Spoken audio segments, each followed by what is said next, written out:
Hi guys! Happy morning! Andito na naman tayo sa bintana.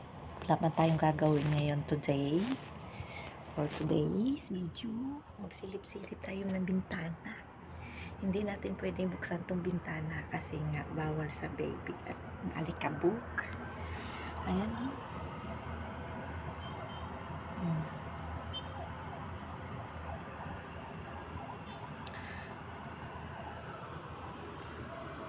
Hanggang tingin-tingin na lang tayo dyan.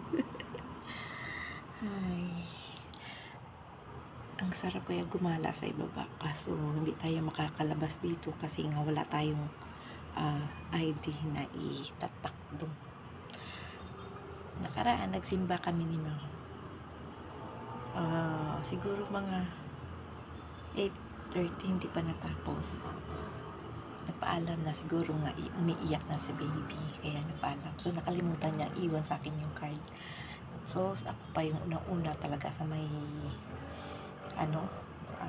paakyat na kasi nasa swimming pool yung daan at may hagdan. Ang push ako ng push, hindi ko mabuksan. Alam nyo guys, nahiya akong natatawa sa ginawa ko kasi dalawang hawakan talaga ng pinto ang ginawa kong push sabay tulak. Hindi ko mabuksan. Paglingon ko sa likod, maraming tao na, nahiya ako tuloy. Sabi ko, hi, sorry po, hindi pala ito pabubuksan. Kailangan pala mayroon kang sariling card na itatap doon sa may para mabuksan yung pinto. Para naman akong tanga. Natatawa talaga ako sa buhay.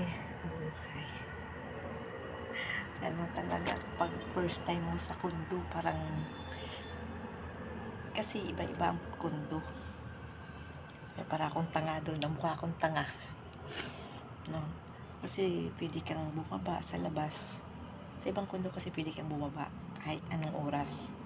Kasi walang tap na mga ID. Dito,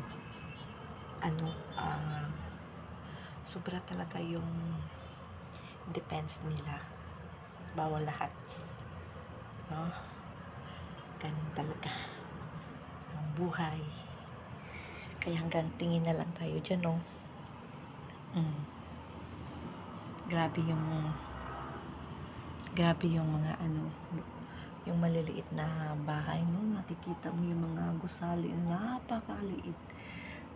Ang dami, grabe. Hindi mo talaga maiisip, no? Hindi mo talaga maiisip kung bakit nagkasya man sa sobrang dami ng mga dito. Ang dami ng gusali. Yung mga sasakyan nila nasa itaas pa ng nila. Ayun, nakita ko. May nagtitinda dito ng mga sasakyan.